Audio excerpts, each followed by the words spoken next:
Hi! Kamusta tanan? Ang ngalan ko si Adrian. Mastoryahanin naman kita pati sa pahamot. Ini nga pahamot nga luya ko istorya sa inyo subong tawag siya Layton for Men and Women. Iyan siya ni Parfums de Marley.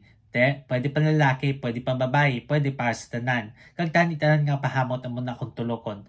Kag o di parfum ni siya butang balon isa ka braso kalayo bago ka masimutan. Ano ni siya klase nga pahamot? Bali, presko kag makahang nga vanilla. Amo na siya kung simutan.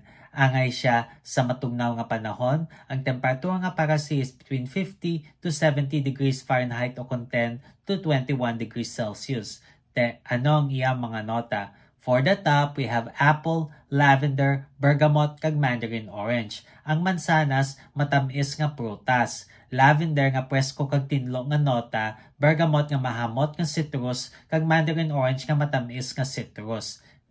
Kag for the mid, we have geranium, violet, kag jasmine. Ang geranium do berde nga rosas nga nota. Violet nga may pagkapulbos nga bulak nga nota. Kag jasmine nga puti kag matamis nga bulak nga nota.